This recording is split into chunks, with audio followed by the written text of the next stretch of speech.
pu silal ring hi si sel loya le dar pui lalil te inkara unaw paruk zinga no pangber do tu ni turin November ni som sang ka zakwa som nga panga khan lungchema lo pianga lungchema chang hian thele pa an pe ma kumsang ka zakwa somriat pariata thele pa changin tuna an chen na mun ra siwenga hian anin beng beltani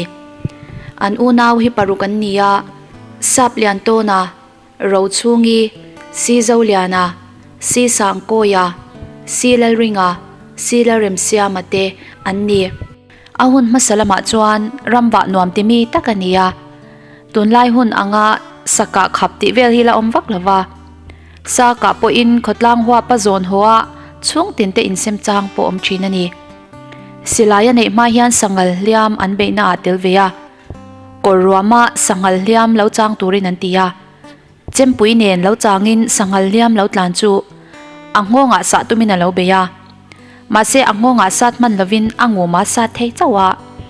a korban tlon hakpo atai thler vek mana awane siamin asat lum der mayani tin zong kharsia ma zong lut te chu pon lama changin anaw chen khaten hol hlum tumin an lo beya zong pachalina lo ben thak zaina wangin an hol hlum theilawa ani azuk kalve chuan a chunga lu chilena volume 5 ta fek mayani panaran tan chuan lu chil ngam chi ni lo awang lai chuan thingkung hi leine na inzomani chuan lon hu phur pakhat ma nei ngai lawa thingkung pakhat atangin thingkung danga apakai zung zung thei thinani pahera man nei chumin afatiram riak rammi in thlama lo soi sak chama zana po mu hil lei thei lovin an lo oma azuk ria zana chang chuan at an thla a hau shepa chumi chang chuan thom om le to lo amaria chuan rammi te po in za an lo ngai ve viawani savom nen hian anin tong thei rau maya savom nupa arwala ka chang te po oma enge mozat kap to in anote lian to tak pani te po manin hun enge mo chen chu alo khoi to nge nge ni asavom naute man po hi panaran tan chuan man ngam chi ni lo mi se theile tin syam thak nei ton nia savom hi ka hliam chempui nen ringota angonga sa hlum tak te po an oma apui omreng chungin savom naute abumi mana apui na enreng ringot anaute chu alate dewangin adalia akalle chuan anaute chu lo son dayani voi khat po savom lian tak mai hi a u ina muwa a hlaudeu chuan a savom hu thu chu shila chomen hlau ngai leinem ti ina thlawang alo hawa chu atong kam chu alo lar pha hle bok sahi chi sang sang enge mozat kap to in thingtlangan omlai chuan anin kota asaka lu alo tlar tuar ve chinani kumsang kha zakwa somkwa pani khan sangal liam achan pa ka chu chum enge mozat atel lovin an lo beya an ka mai thei lo wangin anjin ho chu kal tel ve ta a an chan pa pakhat kal ma saber chu lo be thut maya anin buan leta top top maya van nei thak takin chu po chu akap hlum thei hlau maya mi nun na hlut tak chu a chan chuak thei ta ni kumsang ni le panga a Christmas thingpur natlanga thing tumlumin angaru pani titliak nop maya chuti chungpo chuan na ti ompo omlavin keya kalatuma adu lo chung zon luin chuta tang chuan aketliak dam nuwa nun thar nein lam ngai lo kha zaya piangin ban pani phar chungin lam ma shwai tuwa lo chang chhauta a nun thar lo nei ta ni kumsang kha zakwa somriat pariat khan health department a 4th grade in aluta kumsom ni dona tho pui pa ina soidan chuan kachan pa hi iswati lawa chuan a aya cha khowela anum bik karing lo ti in athi nia asoi chwa khialani mi in thashung takle thilphal tak tlom ngai tak mayania voi khat po achak ai lei to kalkong an lo dila akhonga ya wangin athloni na pepmya mayani athil nei engpo hi mi tenan I chuana pepmya zel maya chem cherhi no amati ema karong bol ve theina ti in chem kom siam thir tiang engchi po mei thai le mi chan chejok angalang te po hi athlonin asiam that sak fo chinani upapol tholom khon hinwa mati maya phur takin akhon kal reng chinani khotlanga cha to kanomin ati tura ngai na kal nge nge china mithi ina khwang wak te hinwa mati le chin bok inkhom le jing chong cha hi angai poimo hle a in khom zan to hi chuan in khom man lo ai chuan ti in an na chul po akal san mya zelani thlara wa limna chana chang hian zuk le mam engkim angei veka englai po in thi mai tura in bwa sai rengin December ni som pasari kumsang ni le som ni pakhat zirtop niya upapolin mithi anral na a akal aho chut pha a amuzal chu natlok omlavin kai tho zo ani talavani aronga bol sakchin lalpa ni na alo cholta ni he athi cham thakhat na lo thlen hian ama kan ngain kan khwa har ema ama poala atunu Dr. PC Lal than sangina ala sakhi lawngai thla alo thlir theu turin chung le khat chenrwal chate kan han som che uni e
tua nin nan tuai lo vang sa tua ni an tuai lo vang Jerusalem thar noa ma chua thi le na lu sum tha pha bang an le ha she do lo chua an ning lo en nom khi fan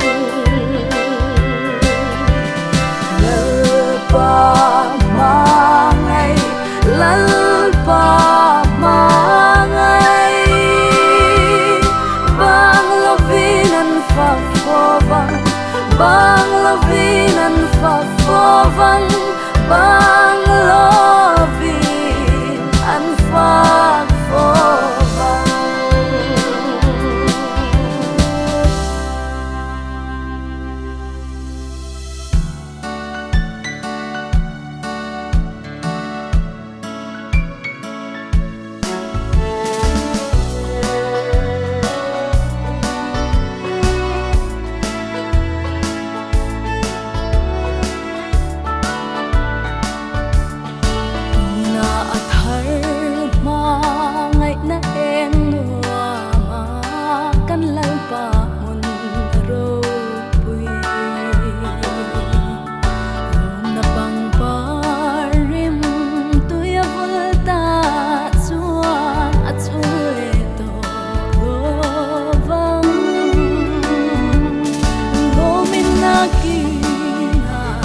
Kanin khoman vanang ya faruan sung sung tene nai na ram ma rum na zong he kan lal pa ma om na la tu kadam lai ni tak ma zong in katan chu ma zin che nakina chu ram kathen ve hun chuan ka ngai long kho vel hi lo min na ki na kan nin kho ma vanang ya fa